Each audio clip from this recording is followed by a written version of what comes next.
Hey, Girl Talk family, it's your host Charlene, and today we have in studio Lynette Hale-Lee. Lynette is the Vice President of the Western Region for Wintrust Mortgage. Wintrust Mortgage is a division of Wintrust Financial. Today we're going to talk to Lynette, the mom and the successful businesswoman. So stay tuned.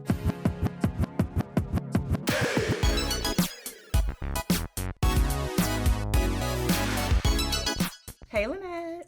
Hi, Charlene. How are you? I'm good. How are you? I'm doing really well. Welcome to Girl Talk. Thank you. I'm very happy to be here. Finally, Finally, our schedules lined up and you were able to be here. I'm so glad you're here. Thank you. I am too.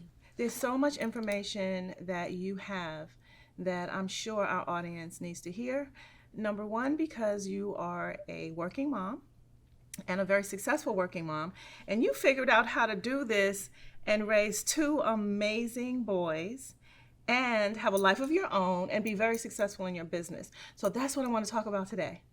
Okay. So now you say, when I asked you about your title, you said, I'm a mom first, and then I'm the vice president of the Western region of Wintrust Mortgage. And so I love that because your priorities are in order, right? You didn't say I'm this title first. You said I'm a mom first, right? So let's talk about your boys. Okay. So now you have two young men that call you mom. Yes. Braden and Ben, right? And Ben, I was actually there when Ben was learning to walk, right? Because we've known each other that long. Yep. How old is he now? 19. Oh my goodness. And yeah, you and I used to sit and push him back and forth. Yes. Try to get him to walk. Exactly. And he's doing more than walking now. Yeah, that's right. That's amazing. So now, as a mom, when your children, when you decided you wanted to not only have a successful career, but incorporate a family life in that, how did you go about doing that? Like, how did you decide, like, what you wanted to do as far as being a mom? How did you incorporate that into your successful work life?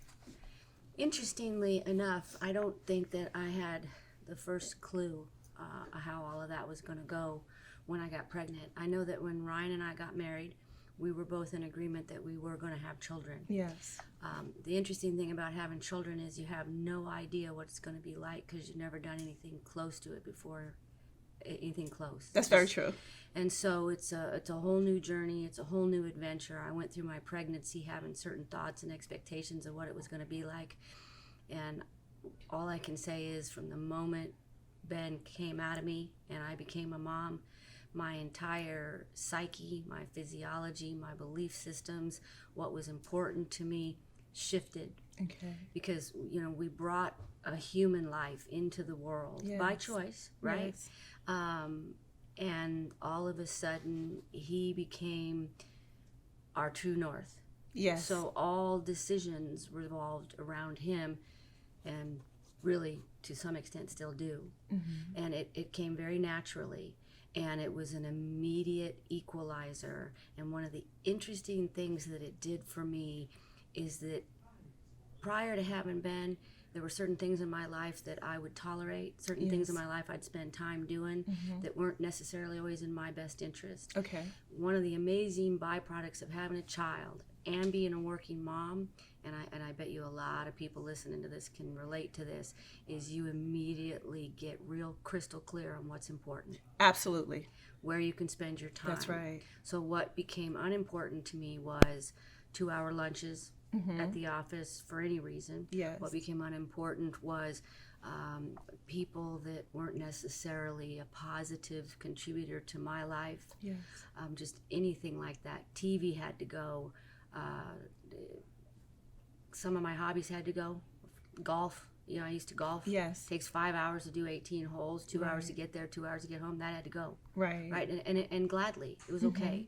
And so it just really kind of like a set of core values, not to make it sound overly clinical. It's just every single day it was like I had to be real clear on where I was going to spend my time and what was most important in my life. And the boys became that. Yes, absolutely. Because I saw that shift, that paradigm shift in you Yeah. when your son was born. And then when Braden showed up, you had it already like down to a science, Yeah. right? Yeah. So I Well, think, it's ironic though too that my concern when I had children was that I would become less productive at work, and I really sincerely, I became more productive because I stopped wasting time. yes, yes. I think as you know, career women and as moms, I think what you said in a nutshell is that you become crystal clear, so your focus is different, and all of the things that we used to waste time on that we didn't know we were wasting time on, it becomes crystal clear. Like, wait a minute,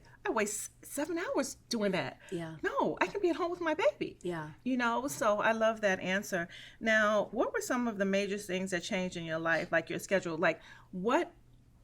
Because I know you would get to work like at 7 in the morning. So be able to get to work at 7 in the morning and stay there until the end of your day, I remember that. So tell me, how did you incorporate other people so that you would have a support system so that you'd still be able to do that? Well, number one, it was a true partnership with Ryan, the boy's dad, and we both made adjustments in our careers. And so even though it's interesting to me that you remember me being there that early, I wasn't there that early always. Okay. And so Ryan and I would trade off. So some days I Okay. would come in early, some days I would come in later. Some days he would go in early, some days he would go in later. Okay. And what we were able to do in effect was to really team up and on both ends of a day's schedule kind of chip away at that to the point where we only really needed care for the boys for 4, 5, 6 hours a day. Wow. And we found a family out by where we live, Yes. a couple of young girls, and they helped us during the day. Mm-hmm. And we vetted them out. I had cameras in the house watching them for the Absolutely. first 6 months because I was so terrified back then, especially with Ben. By the time Braden came along, I was much more comfortable, but we had that same family with us all up until the time they were 4 or 5 years old. And then there was a small preschool 6 blocks down the street from our house, again, a family that we knew. And either I did early shift and Ryan did late, or vice versa. Okay. In the morning and in the afternoon. So basically we just had that middle part of the day. I also went to my employer and said, I'm productive. Yes. What kind of work-life balance privileges can you allow me?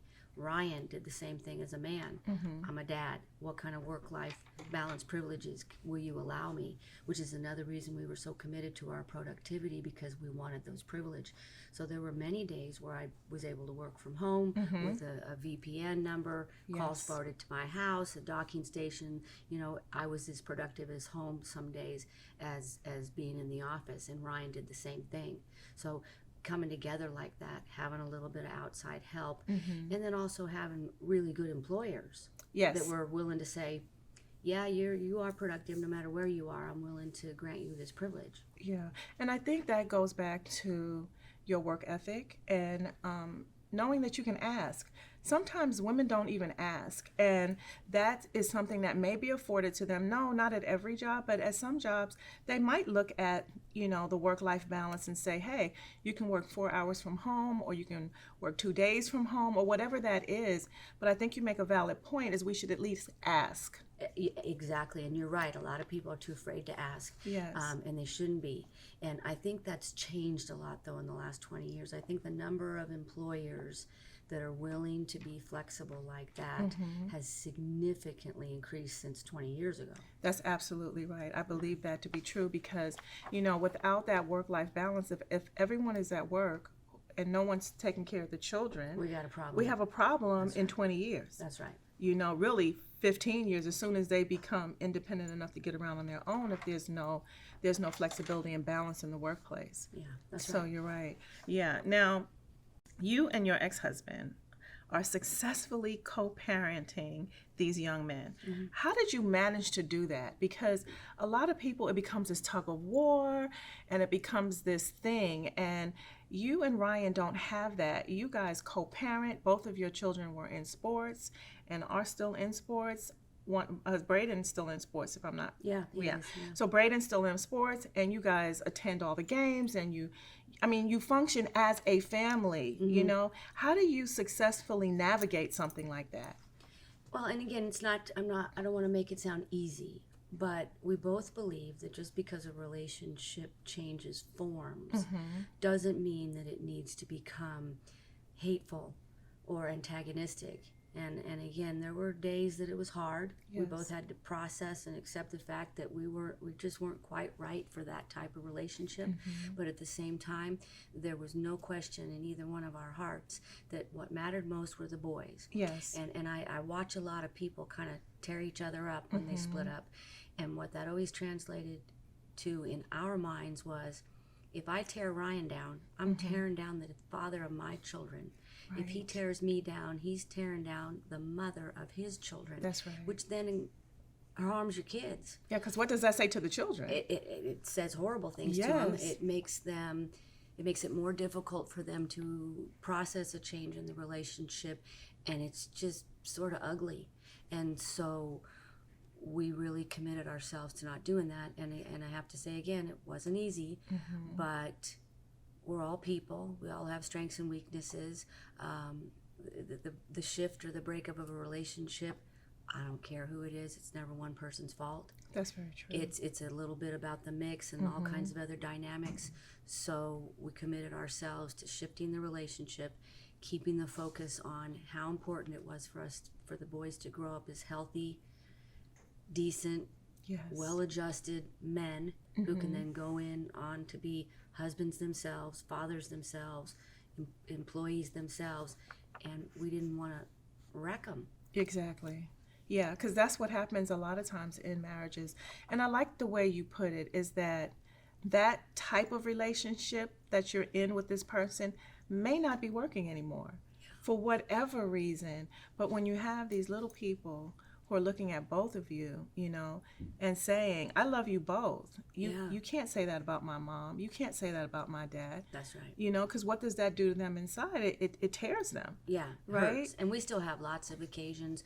We get together on holidays, the Super Bowl, all kinds of things. And it took some while for the adjustment to be okay with everybody. And there were harder days and easier days. But we really stayed committed on not being destructive to anybody as best we could. Yeah, that's a great answer. Yeah, I like that.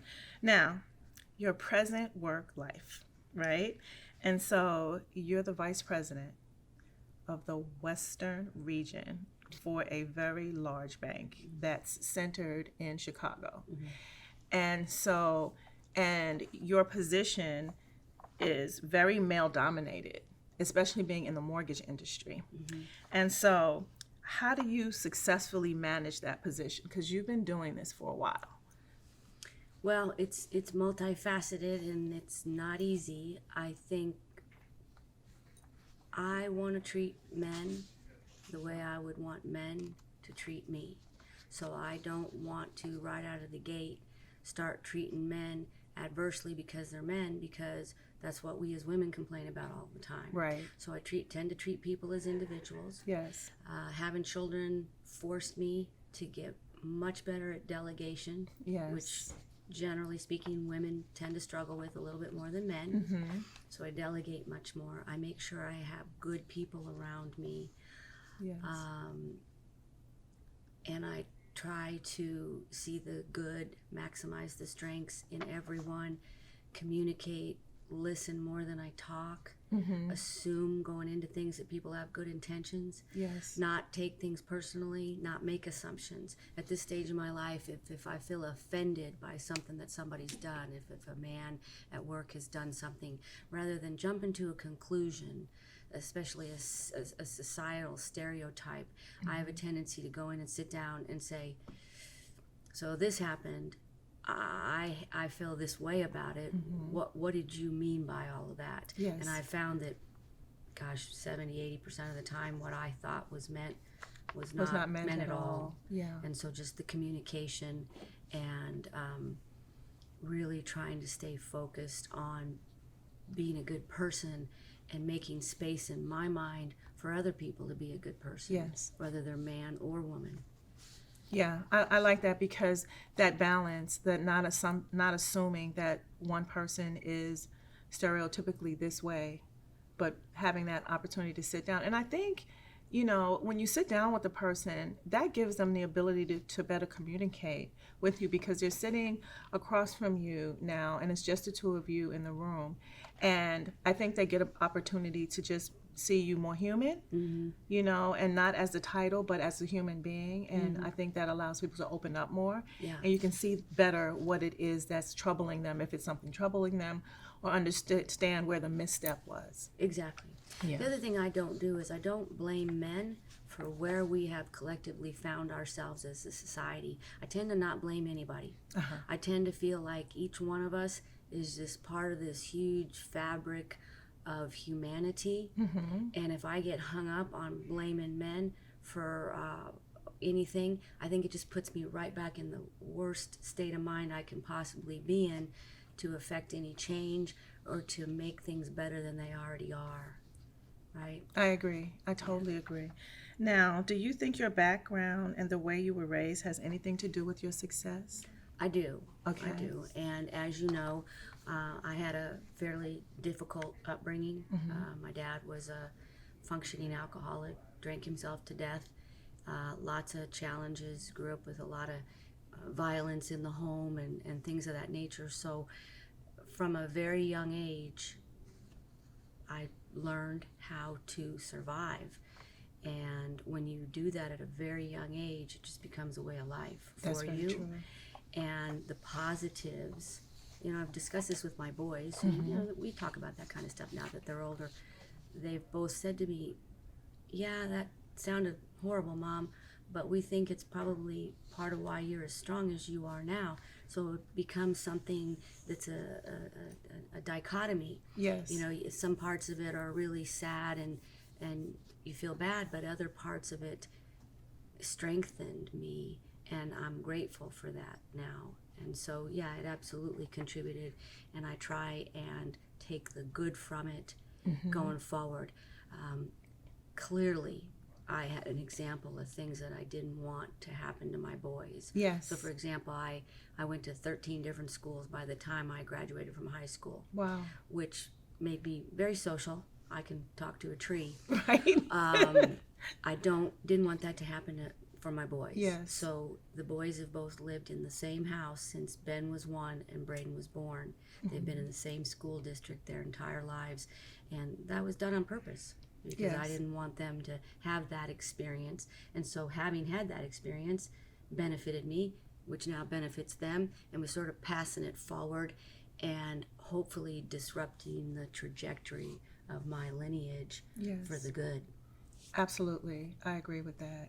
And I like that you said you took all of the things that went on and created the positive out of those things, and the things that went on created a strength in you, and you identified that strength as being a way to, like you said, you can talk to anybody. You can talk to a tree because you went to 13 schools, and that's difficult. I mean, for any child, it's traumatizing. As soon as you make friends, you're moving. Exactly. And then you make friends and you move again. So to correct that for the next generation is, I think, what all mothers, all women, all parents, male and female, want to do, is create a different trajectory for their children. Yeah, absolutely. Yeah, definitely.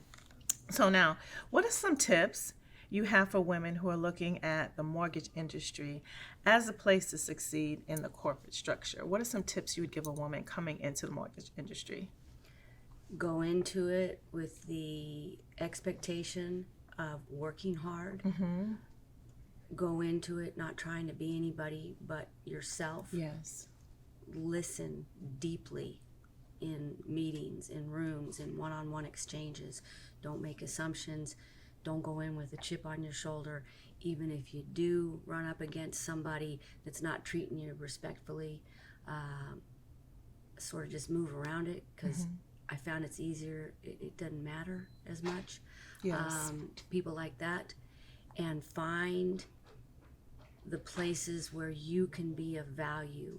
So I have a college degree, but early in my career, I started to notice that the men in the room never could quite remember, generally speaking, what was discussed, what was agreed upon. We'd leave the room with a certain number of things agreed upon that would Yes. happen, and then we'd get back together in a week and nobody remembered any of it, and nothing Yes. got done. So I started writing everything down. Basically, I was being a secretary. I didn't care. And within a very short period of time, any group I'm in starts relying on my notes for what's going. You're absolutely right. So I had a choice. I could have seen that as being demeaning or degrading to me. I kind of flipped it around and said, yeah, I'm about almost in charge of this meeting now because I'm the only one that can remember or has That's documentation exactly right. for our strategic plan. Yes. So I became very strategic. Yes. I wasn't just sitting there to take notes. I was there, and then I learned that way. And so every person I met, whether they were male or female or any type of person, I wanted to learn from them. Any room I'm in, I would really quite intentionally scan for who's the smartest, who's the most gifted, who's the most talented, who's the most accomplished, and if I could even just stand next to them and Yes. listen to them and what they were all about. And if you do enough of this, you start to teach yourself what you need to do to be successful, and you need to prepare yourself constantly for that next step. So for example, even when it wasn't required to come to work in a suit professionally, Yes. I did. Yes. And I've had many conversations with women in particular, came to work looking, not professional. I don't want to sound judgmental, but not professional, not there to present a certain professional demeanor. And I'd sit down and talk with them and say, what are your goals? Because if your Right. goals are to move forward in this organization, you have to look like that's what matters to you when you Yes. show up here. And you have to add more value than what you're being paid, and then you're almost guaranteed forward growth and movement and success. I agree. And we've both seen that happen. Yeah. We've seen that happen. So, yeah, I agree. Now, since we're talking about successful rooms, now you are in the lead in some cases and also a participant in a lot of boardroom meetings. And just in my sitting down and chatting with successful women, that's a space that they don't necessarily feel comfortable with at 1st because the word I've heard used is intimidation. And so what advice do you give women in those meetings? You gave a lot of it, like, sit next to, talk to, get to know the person and the characteristics in the room, take your own notes, don't feel offended by that. But what else would you say is a way of being successful in the boardroom? One of the things that helped me is I played a lot of sports as a kid, and I came up during a time where there was this big focus on if you're a girl and you want to play on the boys' baseball team, you should be allowed to. So for a long time, I played on the boys' baseball team when I was a little girl. Okay. That works until you're about 12, 13, 14, and then the disparity becomes too significant and you got to play on the girls' team. But for a long time, I was involved in sports with boys. I think that's part of why that doesn't bother me quite as much as it may other people. Yes. But even irrespective of that, I think you have to just really dial into the fact that men are different than women. Men are not women, women are not men.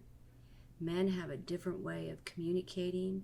They have a different physiology. They were socialized differently in the world. Yes. And so there's certain things that they tolerate and handle differently or better, depending on how you look at it, than we do, and vice versa. So again, in those meetings, I tend to individualize, and in a group of 10 people, there's usually several who are good men, several are just there focused. If there's one or two challenging personalities in the room, well, that's sort of the way it goes. Right. I'm there to get things done. I'm there to contribute. I'm going to turn the other cheek. I'm going to rise above it, because in the instances where I approached it any other way, it did no good.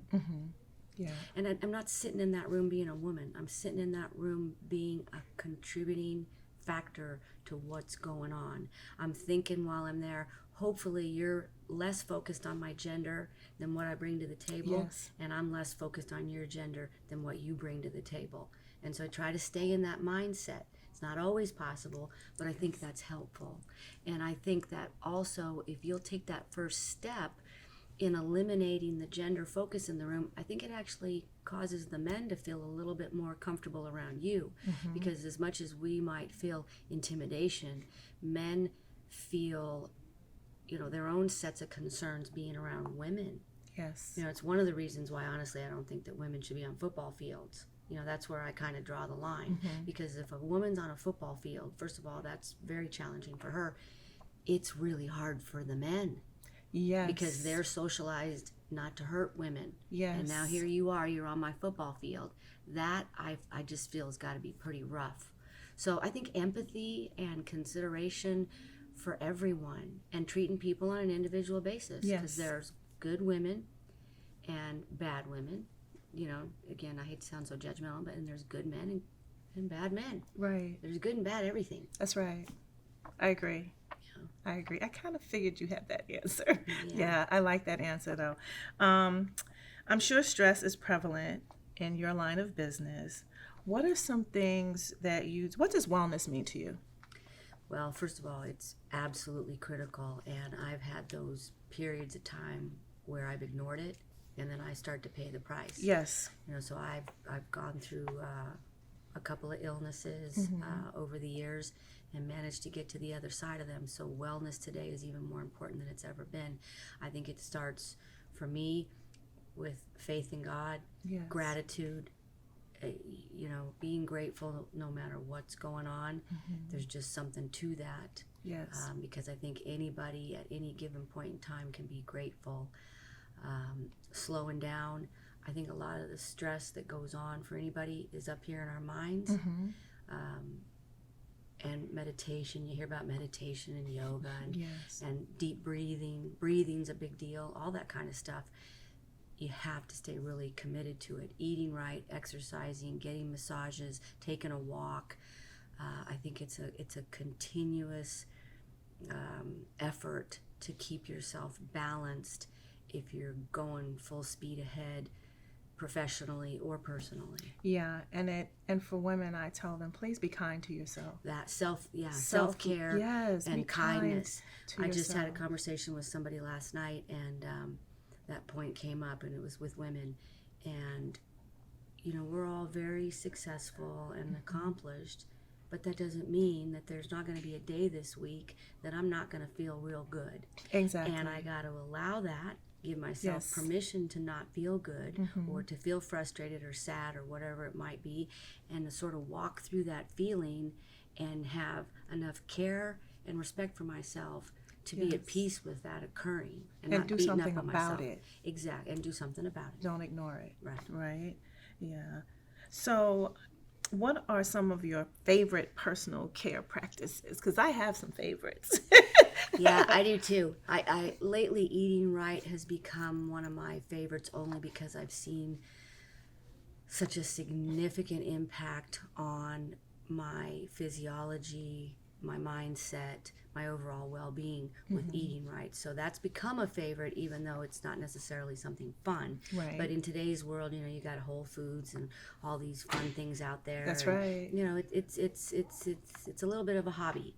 I love massages. I do too. I just love massages. Yes. And if I go get a massage over the weekend, The world is a better place. yes. Yes. I love a massage. I know. It's yeah. funny. I went last week and got a massage, and while I was laying there, I was like, why did you wait so long? Yeah. Yeah. Be kind to yourself. Do what you tell other women to do. Be kind to yourself, right? Yeah.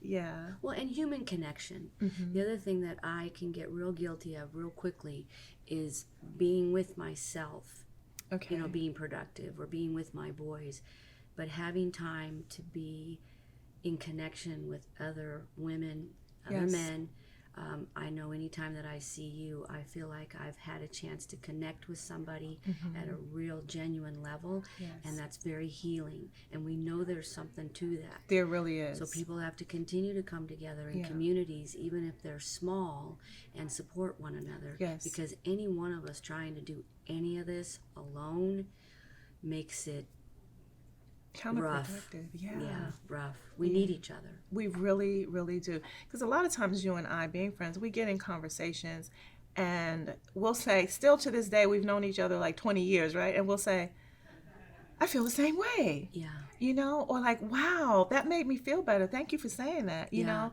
because we get in these silos, especially with here in Southern California, where things are there's such a distance between people. You know, you may only live 40 miles away, but it take 2 hours to get there. Yeah. You know, so people kind of get into these little silos, especially when they can work from home. You know, it's just not as easy or as attractive to get together, but it's so necessary. It is. It's so necessary just for our own growth, mental stimulation in another area, or peace of mind. Yeah. Right? And it contributes to your wellness. Overall wellness, yeah. Now, have you had coaches and mentors along the way? And if so, how did that help? Oh, absolutely, and it's been invaluable. Yeah. And if not for those mentors and coaches, I wouldn't be where I am today. Yes. And so that's, again, going back to getting into a room, figuring out who can I model myself after. And so I've had male and female mentors in the business, in my personal life, my entire life. I did some professional coaching last year for several months. I'll probably start something like that up again soon.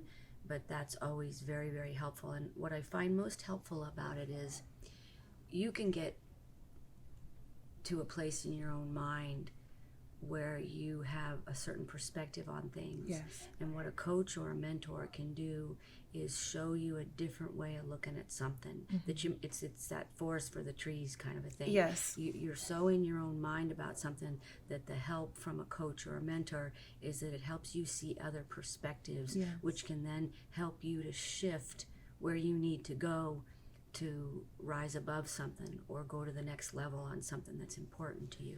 So absolutely, sounding board aspect of that is invaluable too. Absolutely. I remember talking to a coach that is a good friend of mine, and he said, just think about the coach on that if you have someone in your ear who can see where you're going, and they say, okay, go left, go right, you're not stuck, move back, take a moment, listen to this, look at that.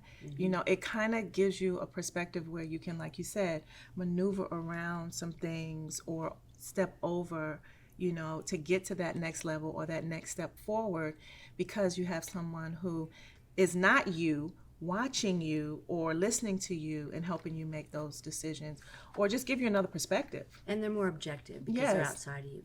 The other thing I will share, because I haven't seen a lot of people do this, and I've had a lot of people think it was a little weird, but I'm telling you it's helpful, is from very, very young, either with professors or bosses.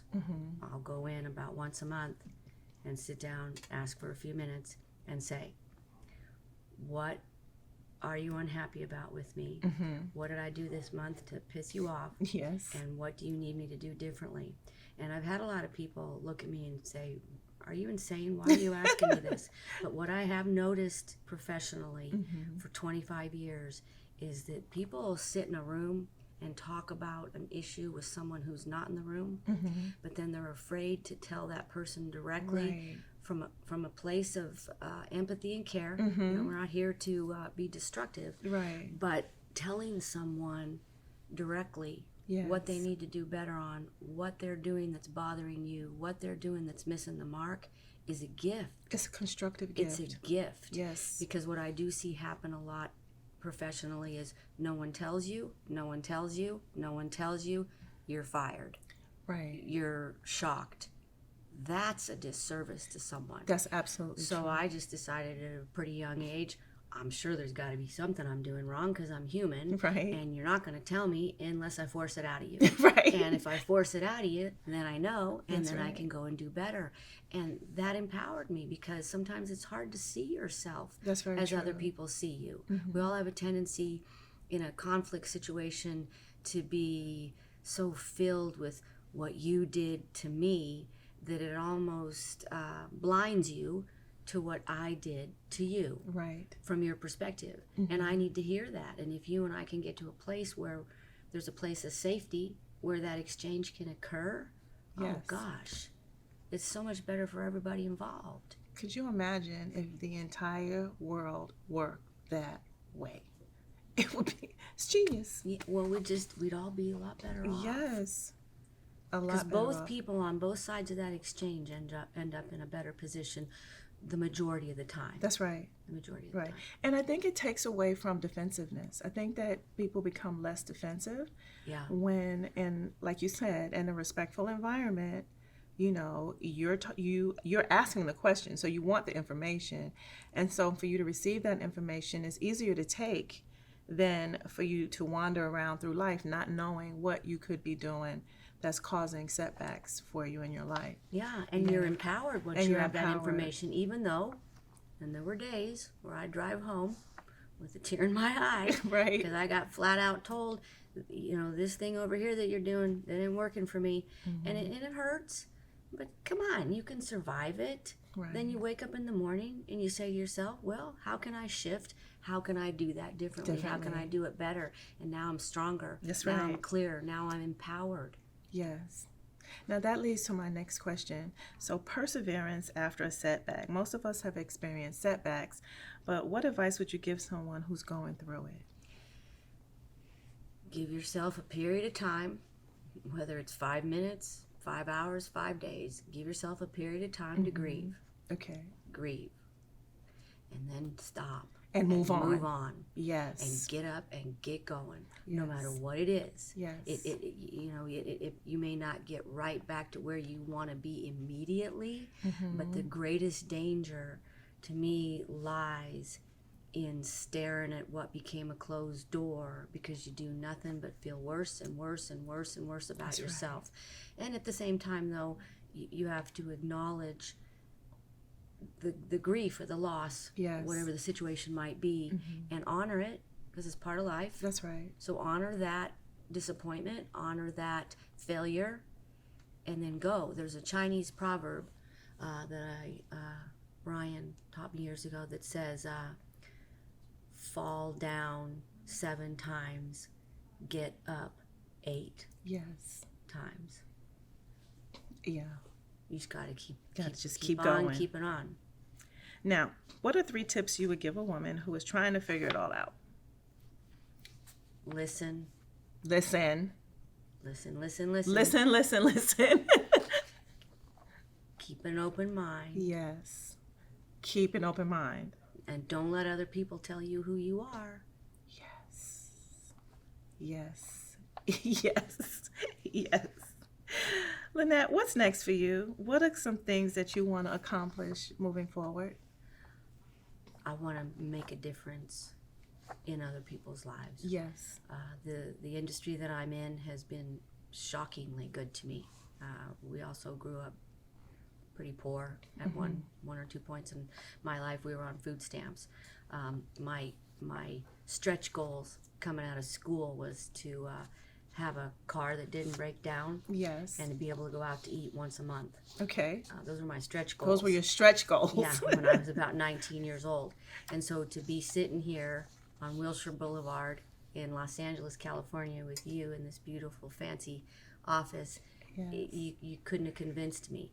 So I want to now take those blessings that were Yes. provided to me and extend them out to other people. Obviously, I'm doing this with my sons so that Yes. they can be a positive force, because the more positive forces we have in the universe, whatever you want to call it, the better our collective humanity is going to be. Absolutely. Because the danger is if we reach a tipping point go in the wrong direction, That's absolutely right. It's sort of the risk of lights out for all of us. Yeah. So those of us who have been treated well need to turn around and treat others well quickly, and get this message out and pass it forward, pay it forward. Isn't that what they call it? Yeah, paying it forward. Yeah. You know what? Always sitting down with you, whether it's over lunch, over dinner, or in this conversation, is always a pleasure. You too, Charlene. And I want to thank you so much for making time in your schedule to sit down with Girl Talk and give us this wonderful wisdom. So thank you. Thank you for having me. I really appreciate it. Of course. Ooh, Girl Talk community, this has been a great one. I hope you were listening up. Lynette is a successful mom, vice president at a major bank, and she has some tips for us today. So I want to thank you again for listening to Girl Talk, and we'll see you soon. If you like this interview, make sure you hit the subscribe button below.